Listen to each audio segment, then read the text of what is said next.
Hi friends, ಈ ವಿಡಿಯೋದಲ್ಲಿ internship ರಿಪೋರ್ಟಲ್ಲಿ viva questions ಹೇಗೆ ಕೇಳ್ತಾರೆ ಅಂತ ನೋಡೋಣ.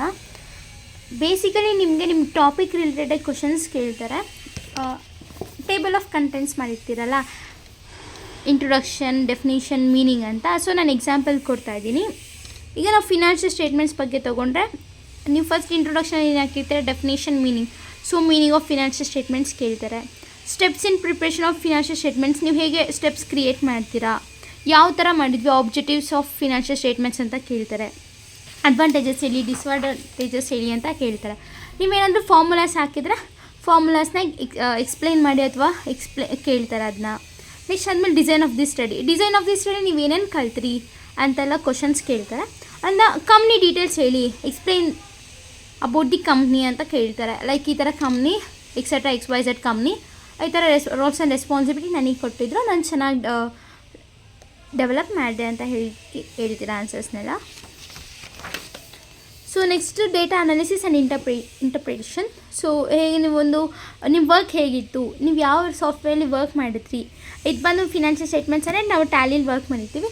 ಟ್ಯಾಲಿಲಿ ಏನೇನು ವರ್ಕ್ ಮಾಡಿದ್ರಿ, ಬ್ಯಾಲೆನ್ಸ್ ಶೀಟ್ ಕೇಳ್ತಾರೆ. ನೀವೇನೋ ಜರ್ನಲ್ ಎಂಟ್ರೀಸ್ ಹಾಕಿದ್ರೆ ಜರ್ನಲ್ ಎಂಟ್ರೀಸ್ ಕೇಳ್ತಾರೆ. ಎಕ್ಸಾಂಪಲ್ ಏನಾದರೂ ಪರ್ಚೇಸಸ್ ಆಫ್ ಫರ್ನಿಚರ್ ಅಥವಾ ರೆಂಟ್ ಪೇಡ್ ಟು ಕ್ಯಾಶ್ ಅಂತ ಆ ಥರ ಎಲ್ಲ ಇದ್ದರೆ ಜರ್ನಲ್ ಎಂಟ್ರೀಸ್ ಕೇಳ್ತಾರೆ. ಈಗ ಫಿನಾನ್ಷಿಯಲ್ ಸ್ಟೇಟ್ಮೆಂಟ್ಸ್ ಬಿಟ್ಟು HR ರಿಲೇಟೆಡ್ ಏನಾದ್ರು ಇದ್ದರೆ ಕ್ವಶನ್ಸ್ ಹೇಗೆ ಕೇಳ್ತಾರೆ ಅಂದರೆ, rules and responsibilities of HR ಏನು ಮಾಡ್ತಾರೆ, ದೆನ್ ರಿಕ್ರೂಟ್ ಹೇಗೆ ಮಾಡ್ತಾರೆ HR ಅವರು, ಹೈರಿಂಗ್ ಹೇಗೆ ಮಾಡ್ತಾರೆ, why the important HR role in on company, ಏನು ರೋಲು ಮುಖ್ಯವಾಗಿ HR ಅಲ್ಲಿ ಅಂತ ಕೇಳ್ತಾರೆ ಕಂಪ್ನಿಲಿ ಅಂತ. ನೆಕ್ಸ್ಟ್ ಅದಾದಮೇಲೆ ಲಾಸ್ಟಲ್ಲಿ ಎಕ್ಸಿಕ್ಯೂಟಿವ್ ಸಮ್ಮರಿ ಹೇಗೇನು ಅಂತ. ನೆಕ್ಸ್ಟ್ ಔಟ್ಕಮ್ಸ್ ಕೇಳ್ತಾರೆ. ನೀವು ಈ ಇಂಟರ್ನ್ಶಿಪ್ಪಿಂದ ಏನೇನು ಕಲ್ತ್ರಿ, ಸೊ ನಿಮ್ಮ ಕಡೆಯಿಂದ ಕಂಪ್ನಿಗೆ ಏನು ಸಜೆಸ್ಟ್ ಕೊಡ್ತೀರಾ. ಅರೌಂಡ್ 1 ಮಂತ್ ವರ್ಕ್ ಮಾಡಿರ್ತೀರ, 1 ಮಂತ್ ಇಂಟರ್ನ್ಶಿಪ್ ಮಾಡಿರ್ತೀರ. ಕಂಪ್ನಿಗೆ ನೀವೇನು ಹೇಳ್ತೀರಾ, ಕಂಪ್ನಿಯಿಂದ ಏನು ನೀವು ಕಲ್ತ್ಕೊಂಬಂದ್ರೆ, ಅಡ್ವಾಂಟೇಜಸ್ ಆ್ಯಂಡ್ ಡಿಸ್ಅಡ್ವಾಂಟೇಜಸ್ ಹೇಳಿ ಅಂತ ಹೇಳ್ತಾರೆ. ಅದು ಬಂದು ನಿಮಗೆ ಲಾಸ್ಟ್ ಪೇಜಲ್ಲಿ ನೀವು ಹಾಕಿರ್ತೀರ.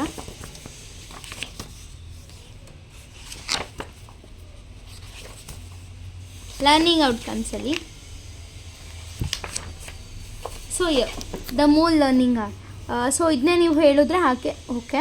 ಸೊ ನೀವು ಪಾಯಿಂಟ್ಸ್ ಹಾಕಿರ್ತೀರಲ್ವಾ. ಈಗ ಎಕ್ಸಾಂಪಲ್ ಫಿನಾನ್ಷಿಯಲ್ ಸ್ಟೇಟ್ಮೆಂಟ್ಸ್ ತೊಗೊಂಡ್ರೆ ನಾನು creation of ledger and posting entries ಕಲಿತೆ, ಬ್ಯಾಲೆನ್ಸಸ್ ಕಲಿತೆ, ಗೆಟಿಂಗ್ ಪ್ರಾಕ್ಟಿಕಲ್ ಸರ್ವಿಸಸ್ ಕಲ್ತಿದ್ದೀನಿ, ಹಾಗೆ ಹೀಗೆ ಅಂತ ಹೇಳ್ತೀರಾ.